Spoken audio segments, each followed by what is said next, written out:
Hey, welcome back to Ask the Professor with the Texas RV, Professor Terry Cooper. We are talking this week about water heaters on your RV, and we've just talked a little bit about identifying your water heater, and now you've got some tips about maintenance and some basic things that you need to do to keep the water heater healthy and heating, right? That's right. You know, 80% of the things that go wrong with these things are something that we can do if somebody just shows us how. So that's what we're going to try to do on the Ask the Professor, is walk people through so they can do this stuff themselves. Okay. Let me get to the slide here. I was a little bit for one of the things. What's some basic things that we need to know about water heaters? Well, you know, Dave, honestly, with water heaters, the number one thing is keeping that tank flushed out. Okay. That really is. I cannot tell you the amount of problems that will develop from just letting that water, that old skunky stuff, sit in there. And how does that old skunky stuff get in there? Well, it's just a matter of bringing on any type of water, and if you heat it long enough, you'll start having the solids fall out and drop to the bottom. Oh, okay. And all that sludge just builds up in the bottom. Because these water heaters, see, they lay on their side, and so, you know, even though you may pull the drain plug and think you've got all the water out and all the sludge out, you still have about 2 quarts of gunk, and when I say gunk, that's no exaggeration, hanging on down at the bottom. So what we want to do is flush that stuff out and get it out of there. Yeah, well, what's the process here? We've got some slides from you in to show how that works. Well, the number one thing is we're going to try to get rid of a heat source, because last thing we want to do is work on this thing while it's hot. So Gotcha. You know, turn off the heating element if it's on, turn off the propane if it's on, and then we're going to turn off the water source, let that thing cool. Okay. Then we're going to pull the drain plug. Now, you might as well just be aware, when you pull that drain plug, you're going to get wet. You better just step back, because it's going to happen. And then you just let that water run out. Now, everybody thinks just letting the water out is the answer, but that's really not it. What we're trying to do is get that water to carry all the gunk out, because there's, like I said, a lot of sludge down the bottom. Right. So I've seen water heaters that come in that have sand, and you think, where did this stuff come from? But it's amazing, the stuff that we have in our water that we drink. Well, that's, yeah, I mean, and you think of, you know, over time that's going to build up. So what's the answer, to get a little bit of pressure in there, or of some kind to loosen up some of that stuff? It is. Now, you know, what you're hoping for is when you pull that drain plug, everything starts gurgling out and you start letting that stuff flow. And then once you get all the water out, then you've got to get a hold of some more water and rinse out that tank. Okay. And there's a couple of different ways. There's a little wand that you can buy. We call it a little tank wand. Shoot it up in there, and then you just kind of swish it around. To me, it kind of always reminds me, you know, when you go to the dentist, you know, they rinse your mouth out. There you go. Yeah. That's kind of what it reminds me of. Every time I do that, that's what I think about. It's like, oh yeah, at the dentist again. Well, is that the best? Is the wand the best way to do it, or do you really need that, or is it the kind of thing that can be? Can you do it another way? Is there a... Sure. You can use a garden hose. You know, what I like to do, if you're going to use a garden hose, just stick it up there in that drain hole and just fill that tank up again. And then when you feel that it's full, just pull your hose away and let her rip. Okay. All right. Really scientific, you know. Right. Well, that's true. It's just flushing, right? That's all. That's all you're trying to do is get that stuff out and there. Wear your bathing suit, and then you won't have a problem, right? So that's right. All right. And then here's another photo we have of flushing that tank. This is what we were talking about earlier. Is this the sacrificial whatever it was? Anode rod? Yes, it is. Okay.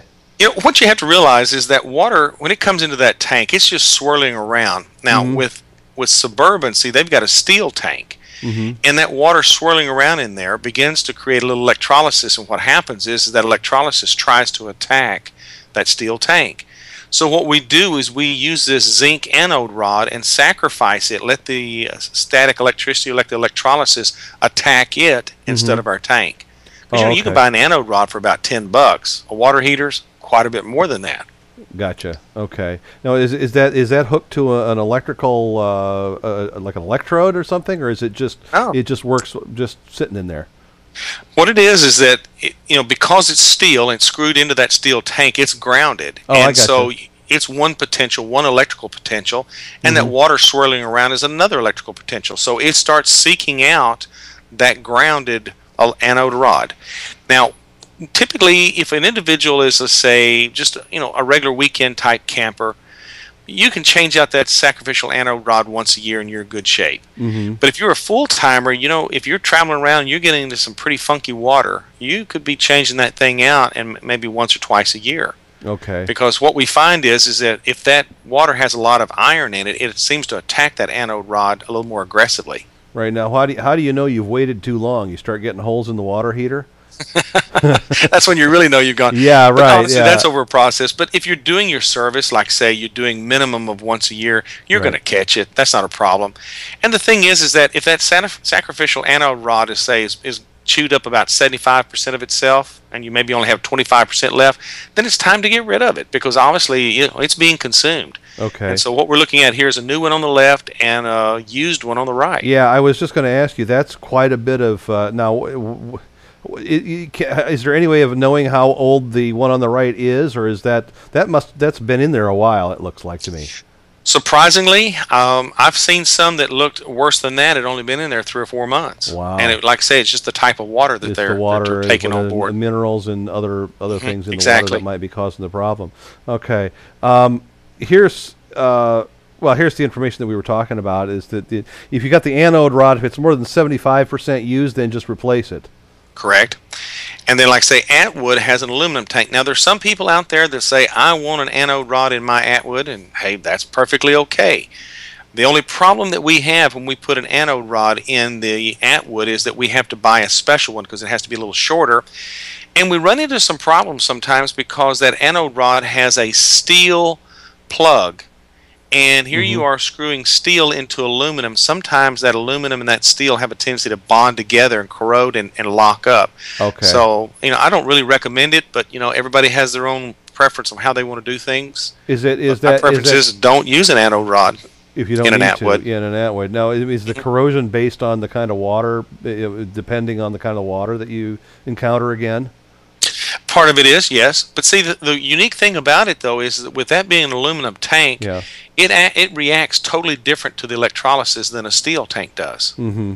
So we don't have the problem with the Atwood. Right. Of course, it still has a sludge down in the slump, so we've got to flush that out. But you still got to do all the other stuff. But it seems to me that if you're truly traveling in your RV a good bit of the time, you really don't have a real good idea of what the water is in any particular place. Don't. So essentially, use the equipment as advised. Is that kind of what the rule is? And do a little service that prolongs the life of all your equipment. That's right. That's right. Okay. There was another thing that we were talking about in the pre-show here a little bit, and it's another kind of a maintenance issue. And one of them has to do with the door latches. Well, it's really strange. I've watched people take a pair of needle-nose pliers and try to replace the door latch. And if you look at it, it's really a simple little device. You've got a spring, you've got a little U-clip, and then you've got a little thumb tag that has a carved-out piece. Mm-hmm. And by turning that thumb piece off to the side, pushing the spring in, you can get it to replace.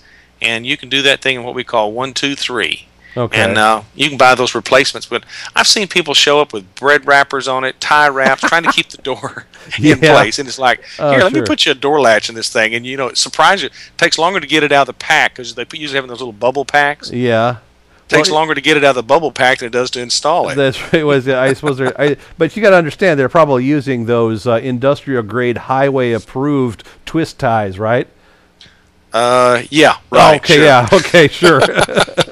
Okay. We're going to be back with more with the Texas RV professor and more stuff about water heaters and other questions from you in just a minute. The Texas RV professor wants to hear from you. Email your questions or comments to professor@rvnn.tv. If you have a specific problem, it really helps if you can send a photo as well. That makes it easier for Terry to diagnose your issue.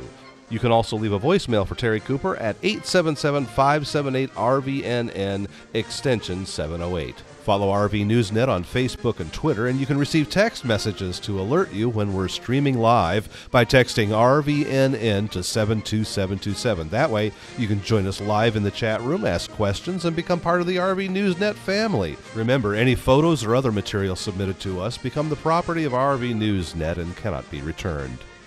Today's show is brought to you by Angie's List, where you'll find thousands of unbiased reports and reviews about service companies in your area. Whether you're looking for a roofer, plumber, house cleaner, dentist, or even a doctor, Angie's List members share their experiences with each other so that you can choose the service company that's right for your job.